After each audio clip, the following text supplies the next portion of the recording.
Hi friends, நம்ம இப்போ காட்டு நெல்லிக்காய் ஊறுகாய் போடுறது எப்படின்னு பார்க்க போகிறோம். அதுக்கு நான் இப்போ 250 கிராம் காட்டு நெல்லிக்காய் வச்சுருக்கேன். இது வந்து கொஞ்சம் கடுப்பாக இருக்கும். ஃபஸ்ட்டு இதை எடுத்து நல்லா வாஷ் பண்ணி ஒரு பாத்திரத்தில் எடுத்து வச்சுட்டு, இன்னொரு பாத்திரத்தில் கொஞ்சம் தண்ணி எடுத்து அதில் கொஞ்சம் உப்பு போட்டு இந்த நெல்லிக்காயை அதில் போட்டு கொதிக்க விடணும்.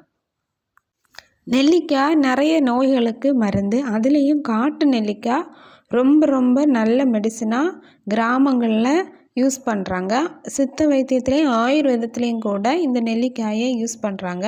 இப்போ நம்ம இந்த நெல்லிக்காயை தண்ணியில் போட்டு பாயில் பண்ணுறோம். அந்த தண்ணியை நம்ம கீழே விடக்கூடாது. அதை வந்து ஒரு ஜூஸ் மாதிரி குடிக்கலாம், குழந்தைங்களுக்கும் கொடுக்கலாம். இந்த தண்ணி வந்து கிட்னி ஸ்டோன்ஸை கரைக்கக்கூடிய சக்தி வாய்ந்தது.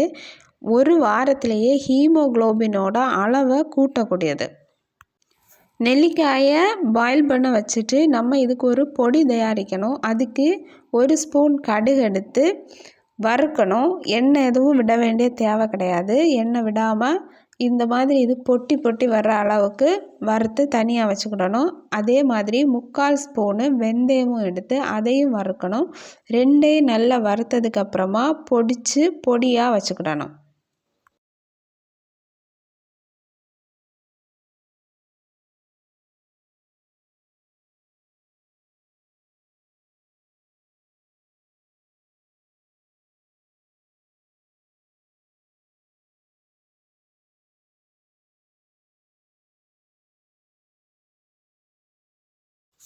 இப்போ நெல்லிக்காய் நல்லா பாயில் ஆகி வருது.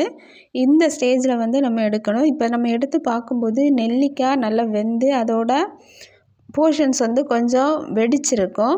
இதுதான் வந்து பருவம். அந்த பருவத்தில் நம்ம ஆஃப் பண்ணி வச்சுட்டு நெல்லிக்காயை மட்டும் வெளியில் எடுக்கிறோம், தண்ணியை குடிக்கிறோம். அடுத்து வந்து என்ன பண்ணோன்னா, ஒரு சட்டியில் கொஞ்சம் எண்ணெய் ஊற்றி காஞ்ச மிளகா போடணும். அப்புறம் கறிவேப்பிலை, 2 நுள்ளு காயம், அப்புறம் கொஞ்சம் மஞ்சத்தூள்,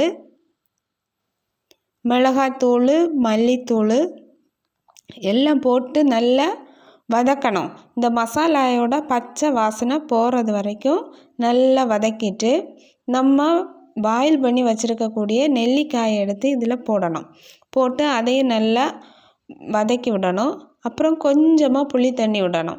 அது எதுக்குன்னா, நமக்கு இந்த நெல்லிக்காயில் கசப்பு தன்மை இருக்கும், அது வந்து தெரியாமல் இருக்கிறதுக்காக. அதுக்கப்புறமா நம்ம பொடிச்சு வச்சுருக்க பொடியை இதில் வந்து போட்டு நல்லா எல்லாம் மிக்ஸ் பண்ணி விடணும். இந்த ஸ்டேஜில் நமக்கு இதுக்கு எவ்வளவு உப்பு தேவையோ அதை பார்த்து அதுக்கு தகுந்த மாதிரி உப்பை போட்டு திருப்பி நல்லா கிளறி ஒரு 5 நிமிஷம் பாயில் பண்ண விடணும். அப்போ எண்ணெய் எல்லாம் பிரிஞ்சு நெல்லிக்காயில் மசாலா எல்லாம் பிடிச்சி ரொம்ப அழகான ஒரு கன்சிஸ்டன்சிக்கு வரும். இப்போ நம்ம பார்க்குறோம், இது வந்து இன்னும் கொஞ்சம் பாயில் ஆகி எண்ணெய் எல்லாம் பிரிஞ்சு வந்துட்டே இருக்குது. இந்த நெல்லிக்காய் வந்து ரொம்ப டேஸ்டியாக இருக்கும். சின்ன வயசில் நம்ம அம்மா எல்லாமே போட்டு வச்சுட்டு நம்ம எடுத்து வாயில் போட்டுகிட்டே நடப்போம். அந்த மாதிரியான ஒரு நல்ல டேஸ்டியாக இந்த நெல்லிக்காய் ஊறுகாய் இருக்கும்.